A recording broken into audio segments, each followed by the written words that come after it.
Right. Good morning, everyone, and thank you so much for joining us here today for the P&G Alumni Network Enrichment Series. I'm your host, Stevie Gable Carr, and I'm so excited to be here today to be able to present to you a partnership with the P&G Alumni Foundation. We are, from an enrichment series, an incredible group of individuals that we meet on a monthly time frame to be able to connect with our network of members, provide insights, and leverage the expertise of our network. I'm going to go ahead and fire up this so that way you can go ahead and see my presentation. Let's see. All right. Everybody see my screen? Okay, perfect. So as you know, we are a network of 35,000 members, 45 chapters worldwide, and are recognized and supported by, can you see my screen? Yes, we can. Okay, for some reason it said that it was off. So not anymore. Okay, can you see it now? Yes. Okay, perfect. Thank you. And one of the most incredible parts about the network is our ability to connect with one another and being able to gather every other year. So this year, I'm proud that we are connecting in DC for Meeting the Moment. November 2nd through 5th, we will be connecting with one another for many days of inspiration, connection, and being able to network with one another, supporting each other, and being able to really understand what the P&G Alumni Network is all about, which is unleashing the potential and meeting the moment.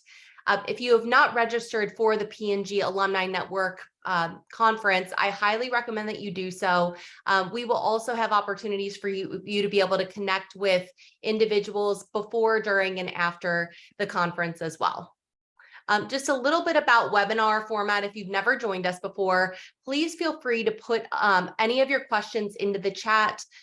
You, unfortunately, unless you're welcome as a panelist, cannot join. We can't see your face, but we can certainly get the gist of what you want to ask with your words, and we highly recommend that you do so. We also just ask ahead of time if we can go ahead and do a little bit of a polling ahead of time, so that way we can understand who's joining us and we can make sure we're tailoring the content to specifically fit you. So if you'll indulge me for a second, we'll go ahead and launch our first poll question. So the first is, are you a part of a local P&G alumni network?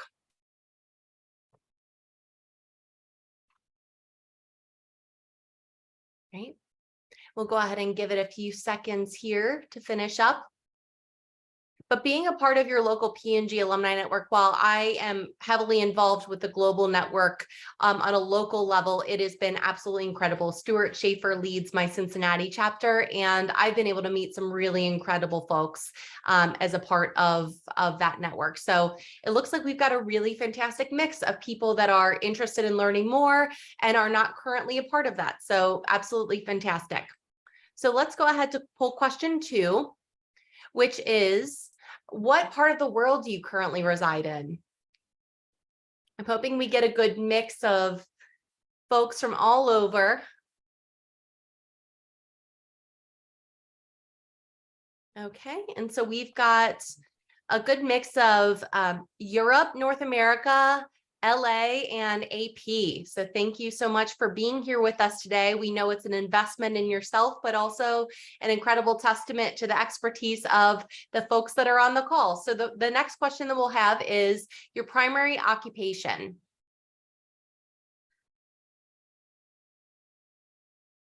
All right. About 3 more seconds here. All right, so we've got entrepreneurs, enterprise owners, or investors, full-time employment, retired, and unemployed. So make sure that you, yep, absolutely. So we've got a great group of people here that are going to be able to speak to a variety of experiences in that. The next is, and if I can go ahead and launch this next poll, why is it not? Okay, can anybody see that? Why is this not ended? Okay, stop sharing there. All right, the next one is your industry.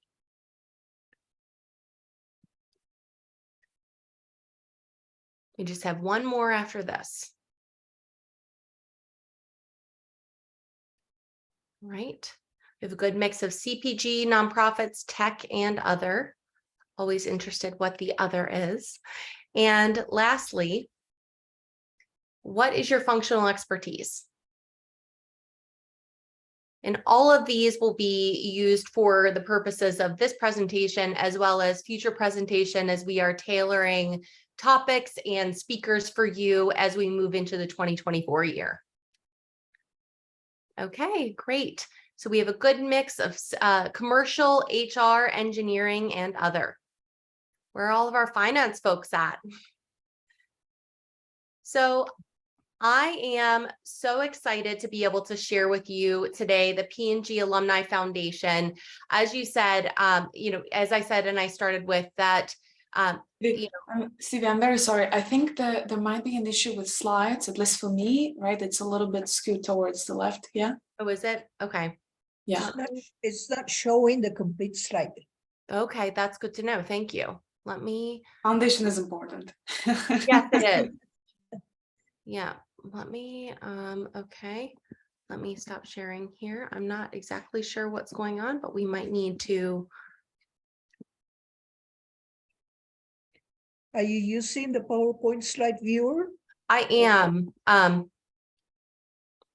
That's on my Mac, so I apologize. It's the 21st century, right? We talk about AI, but I know exactly. I know. Yeah, Stevie, Okay. Stevie PowerPoint 1.0, huh? I know. Yes, I know exactly. And this is a pretty continual challenge. So can you see my screen? Yes. I know you can probably see the thing at the top, but we're just going to roll with it because that's just the type of tech day that we're having. So thank you everybody for your patience. I appreciate it. Okay, perfect. So in terms of the, from a P&G Alumni Foundation is proud to partner with the Women Leadership Forum to bring you this informative and relevant webinar. With a deep sense of gratitude for the skills learned and friends made at P&G, the Alumni Foundation harnesses the power of global P&G alumni network by giving charitably and mobilizing expertise to champion causes that help people in need economically thrive. The P&G Alumni Foundation makes grants each year to organizations where P&G alumni are actively involved. These grant champions help unlock potential in nonprofit organizations they help lead. Like so many P&G alums, they are working to improve lives now and for generations to come. Together, we've helped 215,000 people so far by creating jobs, starting businesses, and training individuals. I think that's worth like a clap for the foundation. I mean, that's just absolutely incredible. A large proportion of those benefiting from the foundation grants are women and in new sustainable opportunities. So who better to hear from that than the women uplifted in their own words? So we have Suneli is an entrepreneur in India who has worked closely with the foundation grant recipient Joy Corp and their business accelerator program to build her business benefiting her family and her community. Suneli says, Joy Corp has helped my business become a wholesome environment for creativity and workmanship to flourish and work together to educate and empower a steadily growing community. All right. I'm gonna do my best on this name. Sithapasway, is that right? I'm looking at Sarah and hoping that I'm saying this right. Is a preschool teacher because of a foundation grant recipient, Zim Kids in Africa. She says, Zim Kids has changed my life. Meeting and spending time with other kids in the same situation made me see that I wasn't the only child who experienced traumatic moments. Zim Kids sent me to study counseling, and I gained a certificate to practice. Also, they paid my fees for an early childhood development course, fulfilling my dream of becoming a teacher in the Zim Kids preschool. Because these grants are funded through contributions by alums like you and me, please consider donating to the Alumni Foundation now or as a part of your calendar year-end giving. A gift of even $25 can change a life. So to donate, visit pngalumnifoundation.org or scan and click the QR code shown here. So you can lift up your phone and go ahead and scan the QR code, and I will go ahead and put this into the chat as well to make sure, you know, throughout, if you have any interest in being able to donate. But I think that for me, one of the greatest things that we do as an alumni network is being able to truly support organizations like Joy Corp, Zim Kids, and being able to empower women through this, being able to help support those who cannot support themselves. And I think that the nonprofits with alums, you know, as being true champions of this organization is something that I know I'm incredibly proud of. It helps me stay connected with my purpose while also unleashing my own potential. So I'm very excited to be able to introduce to you Andrea Bowens-Jones. She's going to be, you know, being able to lead a really fantastic conversation today with so many experts from the network. And Andrea, go ahead and take it away. All right. Greetings, everyone. I am excited to join you as a guest facilitator on this topic, but I am not alone. So I am sharing this virtual stage with three fantastic experts today on this topic. So as I let them introduce themselves, I have a challenge, not just your name and what you currently do, but I want you to respond to the question of AI and DEI for my work means, and you fill in the blank afterwards. So how about we start with you, Katya, since you're on the corner of my screen. Sure. I was just thinking as you were talking that for the panel on diversity, equity, inclusion, we also have pretty diverse panel. So I think we're doing good. I think we did good too. This is a good start, right? Thank you, Andrea, and thank you, everyone. It's my pleasure to be here with you. My name is Katya Lobynko. I am sending you greetings from unusually warm Paris. I am leading commercial data and business intelligence for the consumer healthcare business unit of a biotech company named Sanofi. The topic is very close to my heart for two reasons. One is because in my work, I am working to adopt and to put the emerging technologies like artificial intelligence to use, including for the diversity topic. So it's very important for me. And second topic is because I really, I'm very passionate about using my work for the good cause, right? And you said that, okay, what they and AI means for my work, right? So that's the name of the, okay, that's the task. Okay, AI and they means for my work that I would see more diverse international talents in the corporate rooms on all levels I walk in. Yeah. Okay. Thank you for that. Thank you for kicking off the introductions. Going across, Millie. And don't forget to respond to the question, AI and DEI means to me for my work. Sure. My name is Militza Basualdo. I'm based in Mexico City. It is still the early morning here, 7 o'clock in the morning. I worked for Procter & Gamble for 16 years in MSD. I'm a mathematician with a master's in computer science and a doctorate in management. I worked in the information technology field for over 40 years and held management positions in Citibank, MetLife, Dell Computers, and Gartner in Mexico. I am officially and very happily retired. Very. But that doesn't mean I don't do anything. I am a university professor at Tec de Monterrey. I teach students of Masters of Engineering and Masters of Information Technology Administration. I published a book, by the way, if I may say a commercial here, Winning with Artificial Intelligence, which is a book that describes what the organizations must do to benefit from artificial intelligence. It is not a technical book. By the way, it is available in Amazon. Artificial intelligence will be the most disruptive technology of this decade. It will change the way we live, work, and learn. Achieving D&I with artificial intelligence will mean new opportunities. It will mean the possibility of opening the minds of my students so that I apply it through multiple number of students as I teach them how to use the technologies, specifically perhaps use of AI they had not considered, which is a good way, a good opportunity to expand this field. Okay. Awesome. Last but not least, we have to save the men for last, right? Ladies first. All right, Mohit, go ahead. Absolutely. Thank you, Andrea. Mohit Das. I'm, of course, adding some male diversity to this panel. Yes. So really, really appreciate that. Again, Procter & Gamble alumni, 17 years with P&G, have lived across 4 locations, currently residing in Chicago. Really, currently, as Andrea introduced, I'm working with Microsoft, a company which has really called out AI as the growth strategy for the future.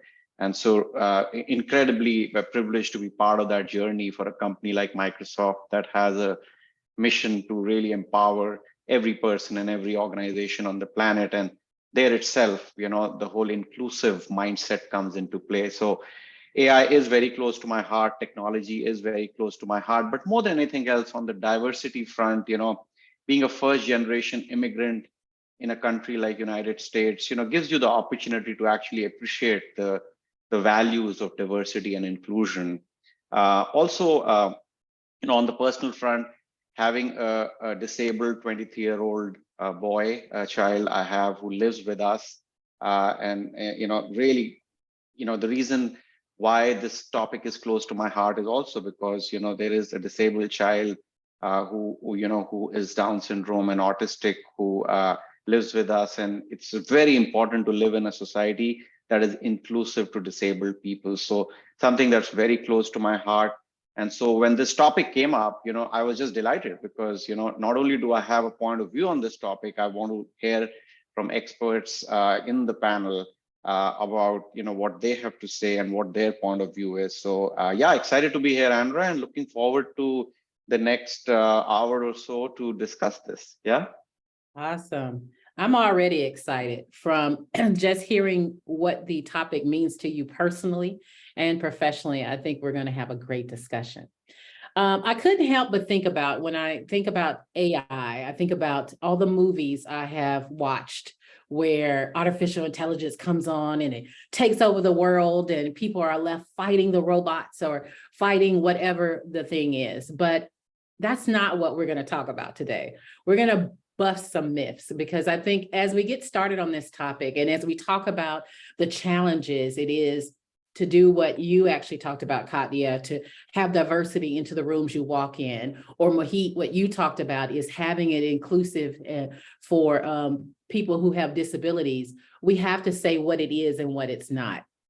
So we're going to level set. Is that okay with you guys before we get started? So Millie, I want you to kind of help us do that by busting some of the myths that may be out there about what AI is and what it's not. Sure. The first one, AI is not Terminator, period. Don't worry about it. Terminator is not coming to kill us, period. The most common myth is that AI will take over all the jobs. It will change the jobs, yes. AI will not replace all the jobs, but a person who does not use AI will be replaced by a person who does use AI. That is a new perspective. We all need to be trained.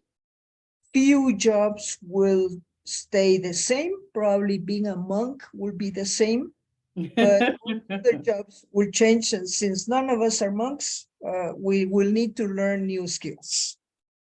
Another myth is that you need a lot of money, large budgets, many specialists. The truth is you can buy AI made, or you can have it rented. Training a chatbot is very similar to training a person on the job. Another myth is AI can learn from any set of data, even messy data. AI needs clean data and garbage in, garbage out. We need to have clean data or else the AI will be useless and we will have to throw it away. Another myth is that AI works just like the human brain. Nah, come on, AI is a technology, it's not human. It can learn, it can mimic a lot of the things that we do, but it is a technology. There's no little dwarf inside moving around. AI can learn on its own. No, it has to be fed. AI is not biased. AI is biased if it is fed biased data. Sorry, it learns from whatever it is giving. Yeah. Another big myth is my company does not need an AI strategy. Yes, it does. And the sooner you get it, the better. Other people say, I don't trust AI. The truth is AI is more transparent now than it has been. And it will probably be even more transparent in the next few years. AI is making critical decisions on life-threatening situations, like diagnostic a cancer or guiding an airplane. So the governments from all over the world are moving towards having a need for transparency from AI, so that when we're giving a decision from an AI that you do this to save your life, we know reasonably that they did it correctly. AI cannot be creative when we're already seeing pictures and music and everything else. And the last one, AI is going to kill us. No, it's not. Relax. Yes, thank you. And I will invite my other panelists, if there anything you want to add to that list. So many things you said about innovation. It learns. If it's fed biased data, it could be biased, but most importantly, that last piece that you put in there about the fact that all companies need a strategy toward it. Anything either one of you want to add to this myth-busting portion of today's talk? I wanna add to what Mili said from a very practical or everyday perspective, right? Because sometimes we think that AI is very, very far away from us, right? That only big companies like Microsoft use it, but actually every time you type an email, right, or a text message, that's AI, right, that suggests you different things.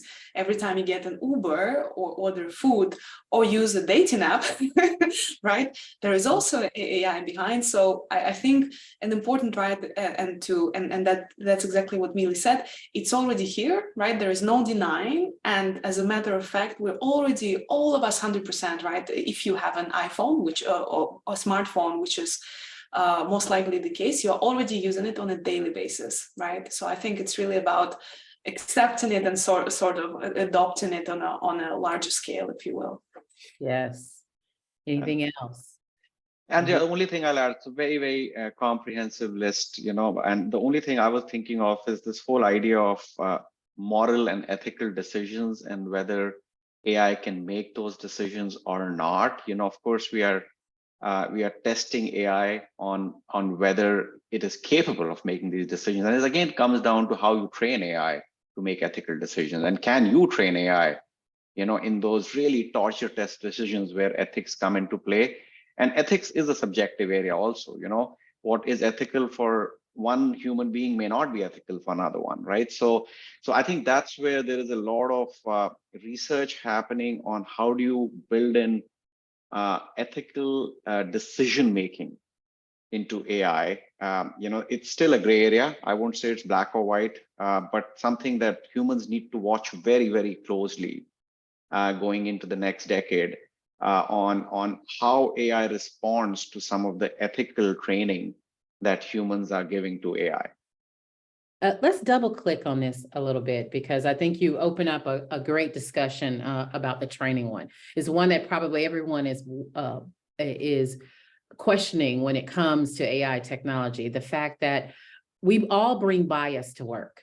I mean, there are tons of trainings if you sat in it, You can't say that bias does not exist, because it does. It's the way our human brain works. We create shortcuts in our brain. And because of those shortcuts, those biases can come in. It's when they're institutionalized that they become such problematic things in the workplace. How can we, or what kind of considerations should we put in place when it comes to not only the ethical piece, but when it comes to removing bias, so that we don't have these kind of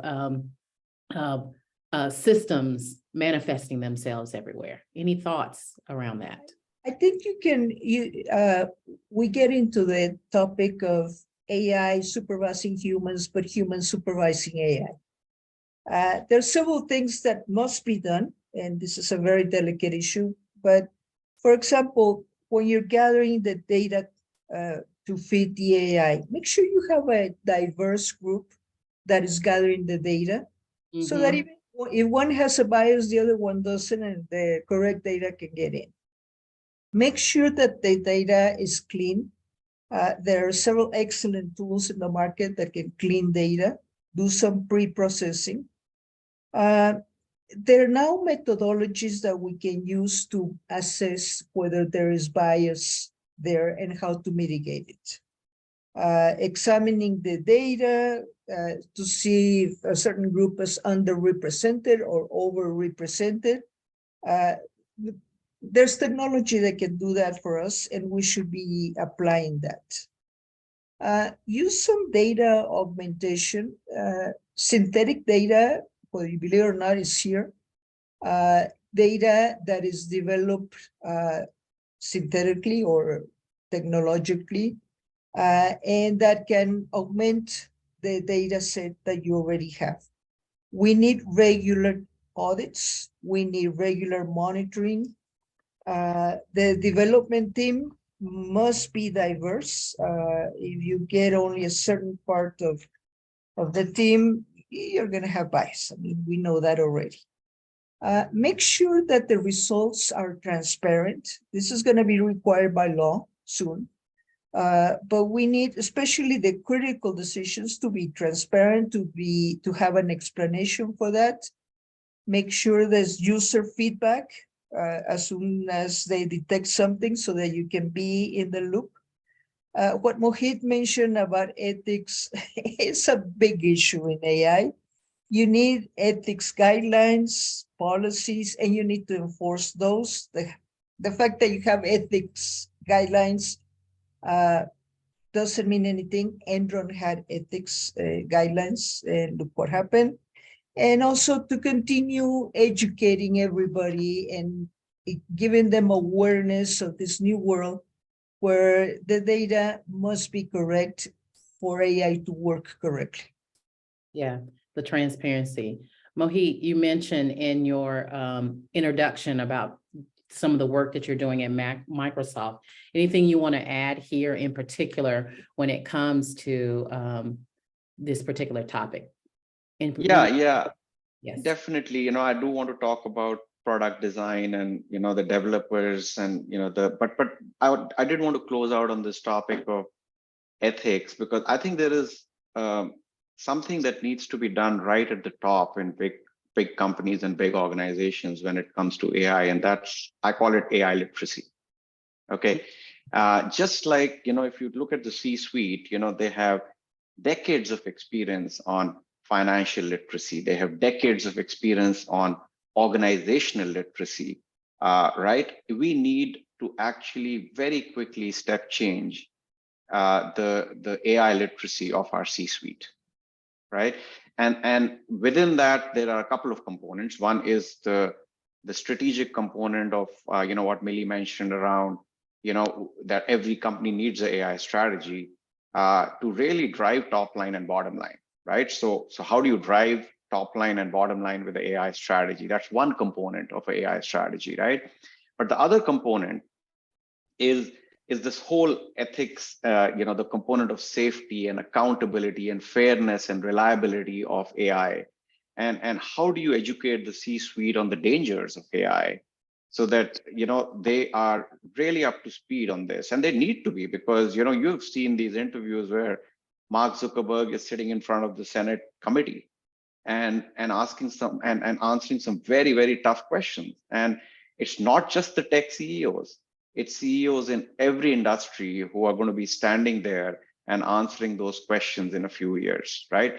Be it healthcare, be it financial services, all these industries, the CEOs will need to make themselves very AI literate, so that they cannot just answer these questions in front of the Senate committee, but make those tough calls and tough decisions where sometimes financial interests are actually, coinciding or actually contradicting some of the ethical interests, right? So yeah, so I just wanted to, first close out on, that topic first. The other thing, we'll come to product design, Andrea, in a minute, but then I have a very strong point of view on the good that AI can do. I'm sorry, Mohit, we had a question come in the chat before you move on to the other topic around the ethics piece. And thank you for those that are dropping your questions in the chat. I've heard that AI companies have been cutting off staff on their ethics teams. It seems that they should be staffing up, not cutting back. What is the state of ethics teams in AI companies? Do you have a broad perspective across the industry when it pertains to that?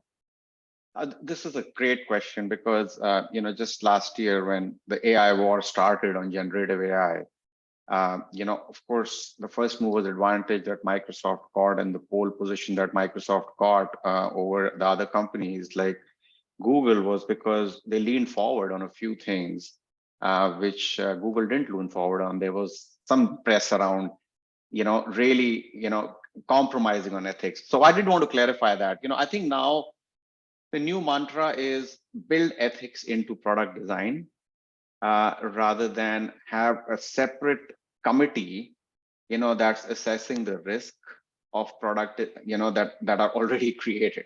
Okay, so the way the industry is moving now is, have the ethics included in the product design, right? Versus, hey, the product is ready now. Can the internal regulators come in and assess whether it's ethical or not? Right? That's where it's moving. So rather than have these armies of people who are just assessing the risk sitting outside the product team, now more and more companies like Apple, Google, Microsoft, and Amazon are bringing those people into product teams and designing these products in a way that they are ethical. That's what's happening. That's the change we are seeing in the last year. Thank you. Thank you for addressing that one. I know there's another question in the chat that still pertains to the topic, and then we're going to move on. It is also important to not attempt to overregulate, since we're talking about putting in some of these kind of guardrails to help educate when it comes to that, to not overregulate now because we don't understand AI and bias. It needs room to breathe. The let's regulate to lock it down now crowd is being a bit naive. They're getting regulatory capture instead. Thank you for putting that in the chat. I think it does kind of push us out a little bit in terms of our thought about what's too far, what's enough, to kind of make sure that we ensure that the technology is developed and we learn a lot, but at the same time that we don't step so far outside of the box that then we create something that is not inclusive in terms of technology innovation. Anybody want to talk to that? Katya, I think you were starting to type a little bit on that one. You want to respond to that? No, but I think here it's, I was typing my agree in response on this one, right? Because indeed I agree, if we overregulate in the beginning, we kind of just like close the access of oxygen, right? And that's the risk. So I agree there should be balance, right? And we need to, I don't think that we can like put a full stop, and there has been attempts, right? Put a full stop and kind of just like stop the progress. So yeah, I think it's a good point. Great. And I know there are other questions and I will come back to them, but I do want to address a couple of other things that when it comes to institutionalized bias in our hiring system, how might AI help to eliminate bias in systems like hiring, employee experience, product service development, and customer experience? And can you share any real live examples? Katya, since you were already starting to talk about that a little bit, can you add to that one? Sure. Andrea knows how to ask a big question. Let's get it all out on the table. Exactly. So my view, and I'm pretty sure, so I would be curious if Mohit would want to share something after, right? As a person working in a technology company, because I look at it from a perspective of a consumer, right? Of a company that kind of consumes that and applies this technologies. I would split it into two buckets. One is decision-making support, right? And this is also a very, very big bucket of like, all right, it can be the data quality, the data analytics, both qualitatively and quantitatively, right?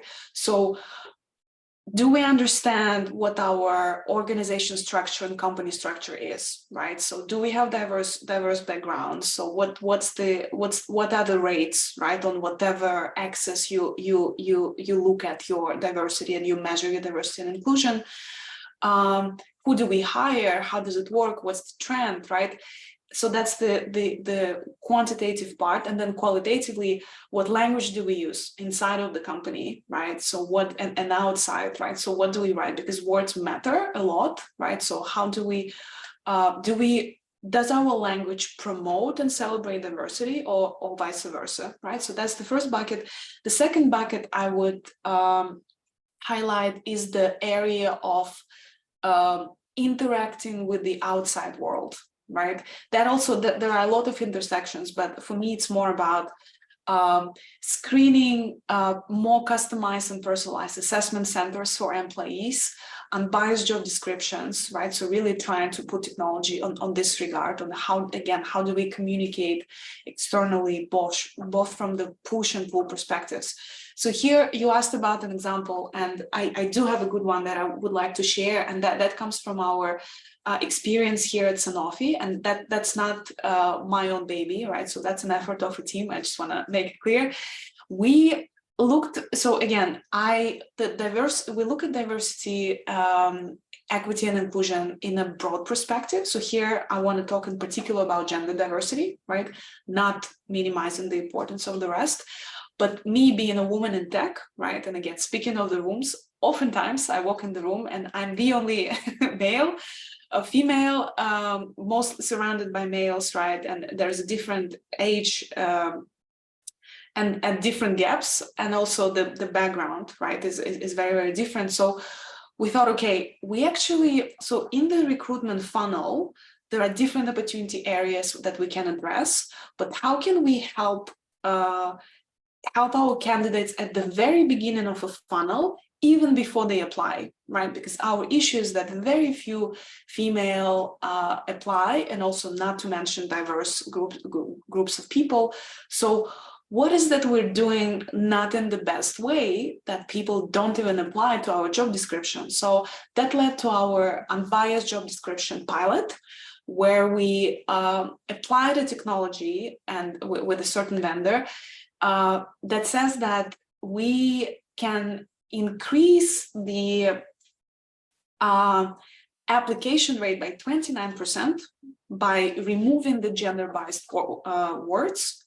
And at the same time, so for me, what's really fascinating about AI and diversity and inclusion is that it makes a lot of sense economically. It's very beneficial ROI-wise to have diverse talents, right? Because by expanding your pool and inviting different diverse people to apply, you also get your cost per application, you drive it down by about 40%, which is amazing, right? So here is your ROI.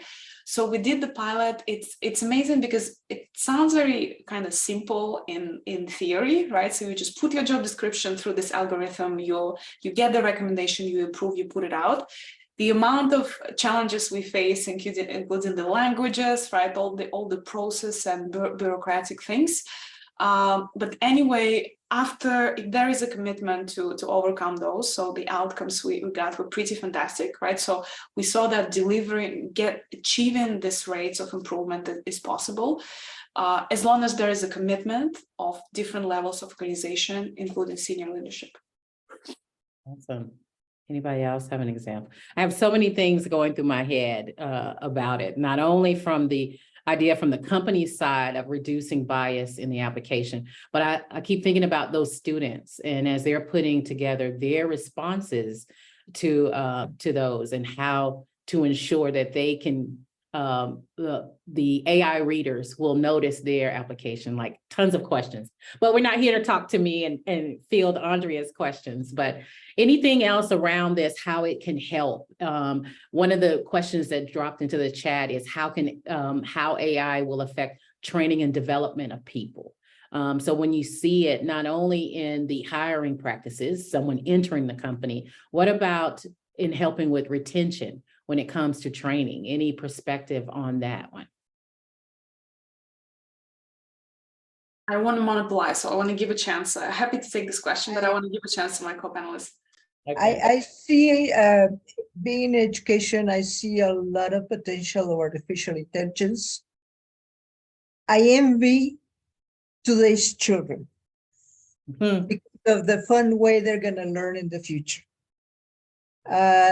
With artificial intelligence, we can move on to adaptive learning, which is the artificial intelligence will give the student one lesson and with the interactions detect what type of way that student likes to learn or learns the most.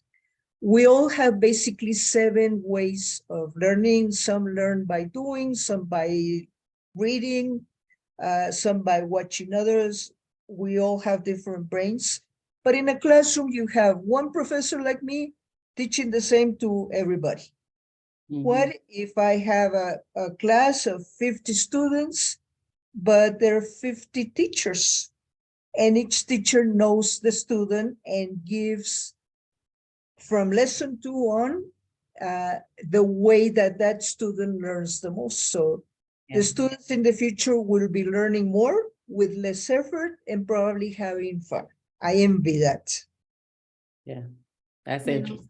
And by the way, I will be out of a job.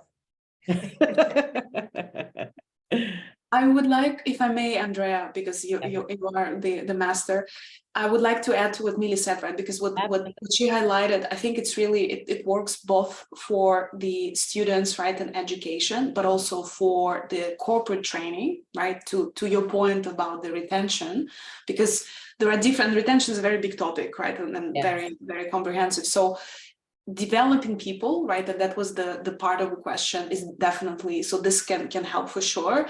And then I just want to complete Millie's answer with, apart from development, right, what else keeps you in the company, right, for a long time? So oftentimes it's the sense of belonging, right, and that's a big challenge for people of different backgrounds, right, ethnicities, nationalities, religion, because oftentimes they feel like they don't belong.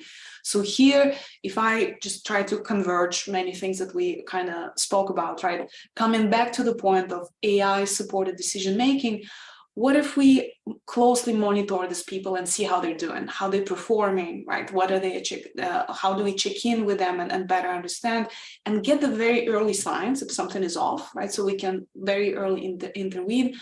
What if we connect them with other people so they can create a community and feel like they belong in this company? What if we can connect them and match them using the algorithm with mentors, right? From similar backgrounds or different. So I think there are so many opportunities. So I'm really excited about that. But again, for me, the major point is really oftentimes technologies are not the issue, right? The technologies are there, they are ready to be used, right? In so many ways. So for me, it's more, okay, do we have a commitment to do it or not, right? And that's a bigger question for me, because the technologies are just there waiting to be used. Yes. There are 2 things I heard in your response.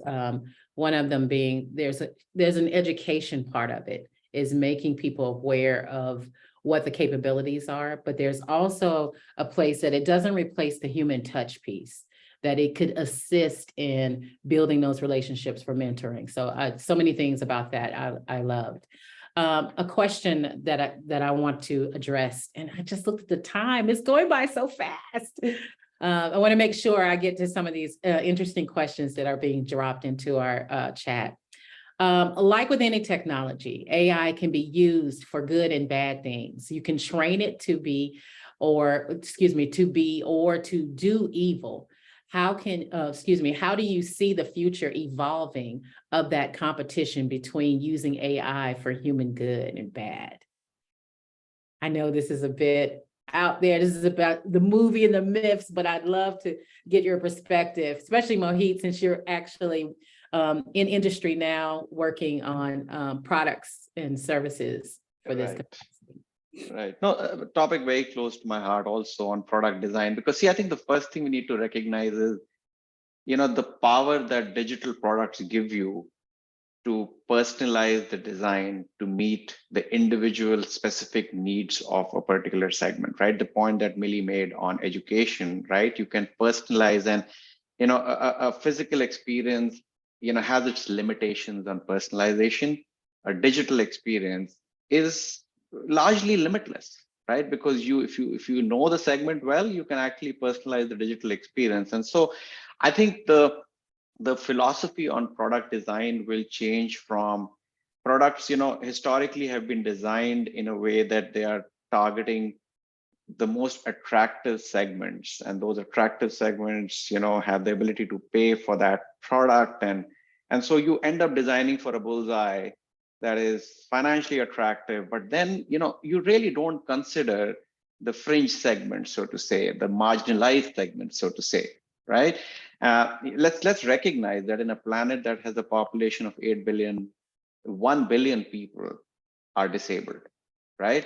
And how many products start off by actually building, some of the unique needs of these disabled segments into the product design, right? How many, right? But digital products give us that flexibility of actually building those features into the product design. And the best example, you talk to anyone with a hearing disability, what live captions in Microsoft Teams or a Zoom has done. It has changed the lives of people who have a hearing disability. And as innovation is happening on live captions, it's becoming more and more accurate. It's becoming more and more real time. And someone who was capturing only 60% of a conversation and was suffering because he was not confident enough to add to that conversation, now captures 100% of that conversation, and is able to connect the dots, is more confident and contribute in a team setting. So look at what that does, because of that one feature that is in a setting which appeals to different segments. That hearing impaired segment benefits from that feature in such a big way, right? And so I think that's the way we have to look at product design. We have to build diverse, inclusive teams who are designing products and who are looking at these fringe, marginalized segments and building product features in upfront. That's how we'll do good, right? And I think, there's so many examples like that on digital products, but I just wanted to call this one out because it's something that, really changed lives of, a marginalized segment of the society, right? The same thing holds for socioeconomic groups, right? There are poverty rates, even in developed markets, are so high, right? But in emerging markets, you're seeing, a third of the population that's sitting below the poverty line. How many products are designed for them, right?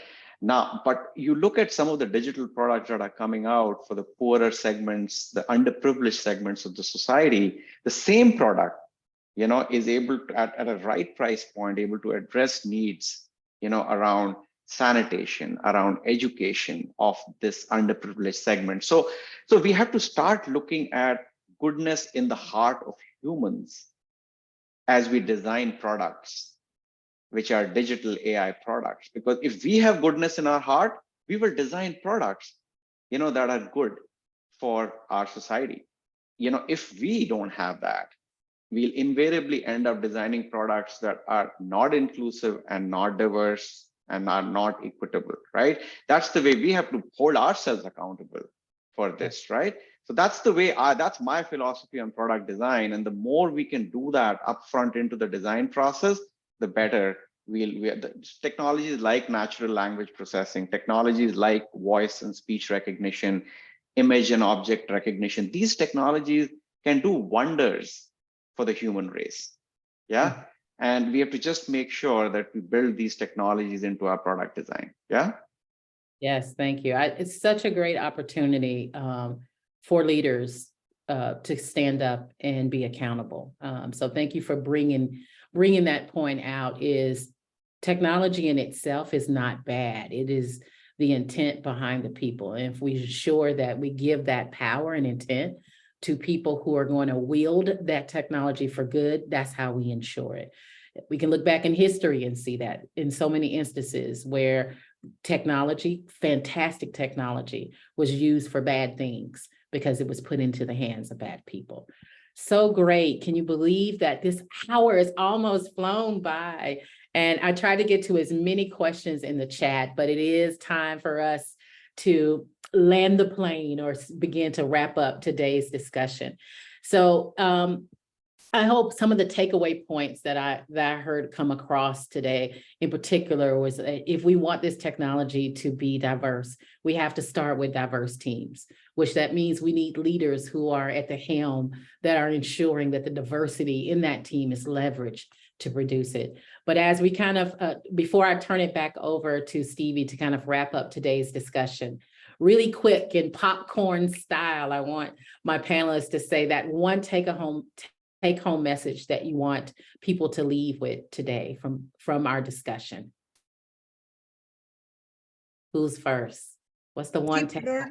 Keep learning about AI, upgrade your skills.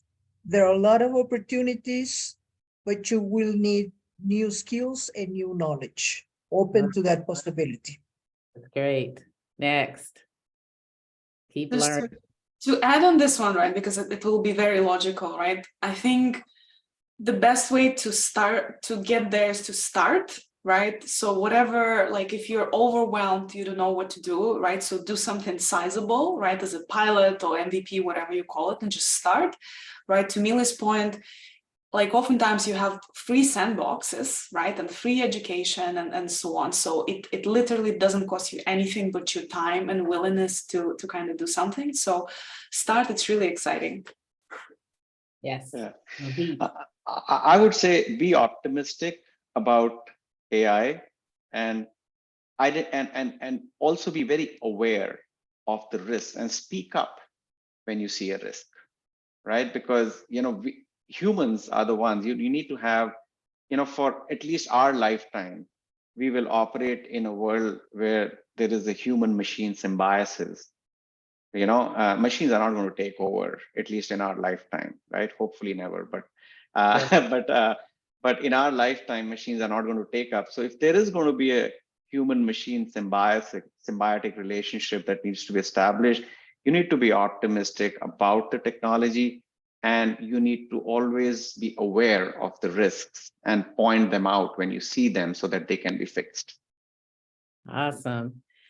You guys were fantastic. Thank you so much for sharing your expertise, and thank the panel organizers, the Women Leadership Forum and the P&G Alumni Network Foundation for sponsoring today's discussion. So with that, I turn it back over to you, Stevie, to wrap up our panel. Oh my gosh, I thank you so much. This was such a powerful and engaging discussion today. I know that I learned so much. I just in particular questions for me around bias, around how we can use this for good. And really, I think allowing for us to have trust in one another, that this is about progress. And so I feel very inspired. I hope you all do.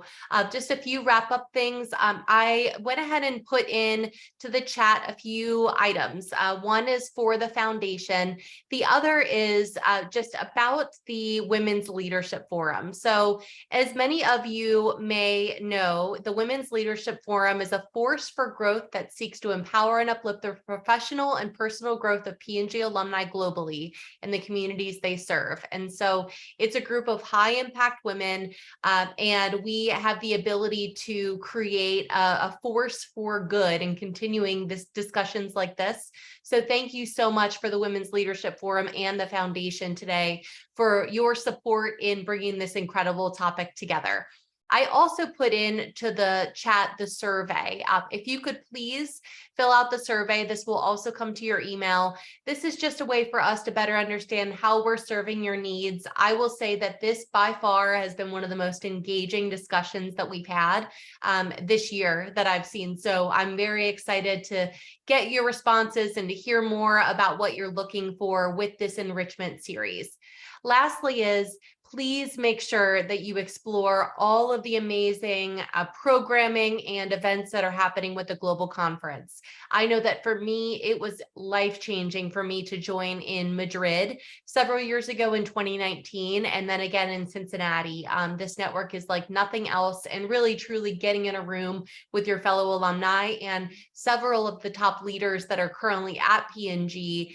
It just really helped me to understand the impact that P&G has had on my life, but also how I'm continuing to take that forward in the future. So I hope that many of you do consider doing that, because I think it would just be very beneficial for all of us involved.